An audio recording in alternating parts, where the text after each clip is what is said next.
Today, we're diving into a story that sounds like it's straight out of a spy novel, but it's actually unfolding right now in the dairy aisle of your local supermarket. That's right, we're about to break down a real-life Cold War for cheese. Can you imagine your favorite mozzarella for pizza, the cream cheese for your cheesecake, or that special gorgonzola being at the center of a global geopolitical battle? Well, you can stop imagining. It's happening, and we're going to explain piece by piece exactly how we got here. Okay, let's get straight to it. This is the headline that could kick everything off. On December 22nd, 2025, China could drop a bombshell by announcing provisional tariffs, and get this, some of them are as high as a whopping 42.7% on key dairy products from the European Union. This wouldn't just be a price hike, it's a full-blown statement of intent. But hang on a second, why dairy? This is where the story takes a fascinating twist, because the root of this conflict has absolutely nothing to do with cows or creameries. The origin of all this is right here in electric car factories. This, my friends, is a story of retaliation. Just look at this timeline. It's a classic tit for tat. First, in late 2023, the European Union starts investigating Chinese government subsidies for its electric cars. China doesn't just sit there. In August 2024, it hits back by opening its own investigation into, you guessed it, European dairy. The EU pushes forward, and in early 2025 slaps its tariffs on the cars. And then, like clockwork, in December 2025, Beijing's response arrives, its own hit on dairy. Pure action and reaction. Now, the technical term for this is provisional countervailing duties. It sounds super bureaucratic, but the idea is simple and absolutely devastating. Think of it like a giant security deposit. From day one, the importer in China has to pay that extra cash, sometimes over 40%, right up front. Even though the final decision might take months, the effect is immediate. Trade freezes solid. So, the European Union had made its move on the chessboard with cars. The big question was, how would Beijing respond? And the answer, as we're seeing, wasn't found in microchips or high-tech, it was found in our refrigerators. And this is where China's strategy becomes so fascinating. They didn't use a sledgehammer to crush all agricultural trade. Nope, they used a scalpel, with surgical precision, to cut exactly where it hurts the most. Check out this table, because this is pure geopolitics served on a platter. The tariffs are not the same for everyone. The Netherlands, a dairy giant, gets hit with a maximum rate, 42.7%. That's a punishment, likely for its tough stance on exporting chip technology. Now look at France and Spain, 28.6%. That's a very clear political warning shot.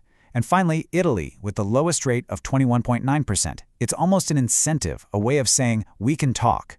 This is the classic divide and conquer tactic, designed to break the EU's united front. So what products are in the crosshairs? Well, we're not talking about basic commodities, not at all.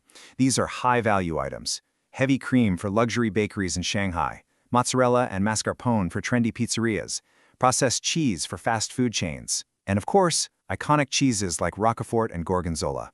They're aiming directly at Europe's pride and its wall.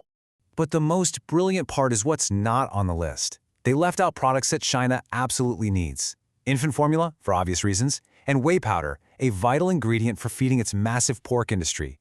Taxing this stuff would be like shooting themselves in the foot. They attack European luxuries without hurting their own critical industries. It's genius. So essentially, with this incredibly precise selection, China pulls off something amazing. It turns Europe's own agricultural subsidy policy, the famous CAP, into a weapon the EU points at itself, creating division and putting pressure on the most politically sensitive sectors. But how does this actually feel on the ground? Let's bring this all down to earth, because a conflict thousands of miles away can sound pretty abstract. But how does a tariff on cream cheese sold in Shanghai end up hurting the wallet of a dairy farmer in Galicia? Let's break it down. Here's the starting point. In 2024, Spain exported 82 million euros worth of dairy products to China. It's not the biggest number in Spain's agricultural industry, but it was a fast-growing, high-value market. And behind that number are companies with real names. Companies like Inolact in Galicia, whose brand K-Screm had carved out a fantastic niche in the bakeries and tea shops of China. They invested, they opened offices there, and then overnight, they're hit with a 28.6% wall.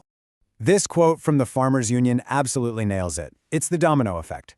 If all that high-quality cream cheese can't go to China, where does it go? Back into Europe. More supply means lower prices for everyone, and at the end of that chain, the person who suffers is the farmer, who gets paid less for their milk. It's that direct. And here's the key to understanding China's play with Spain. Look at this chart. The dairy bar, at 82 million euros, is almost symbolic next to the pork bar, which is measured in billions. The dairy tariff is just a warning shot. The message is, this is what we can do to your cheese. Just imagine what we could do to your pork industry, where we are your #1 customer. It's an incredibly powerful pressure tactic. All right, with all the cards on the table, the obvious question is, so what now? The future of the relationship between the European Union and China is at a crossroads. There are two very clear paths on this global chessboard. Basically, it boils down to two scenarios. The optimistic one, negotiation. These tariffs are provisional, which leaves a window open to talk. If Brussels and Beijing can reach a grand bargain on electric cars before February 2026, the cheese tariffs could just vanish. The pessimistic scenario, escalation.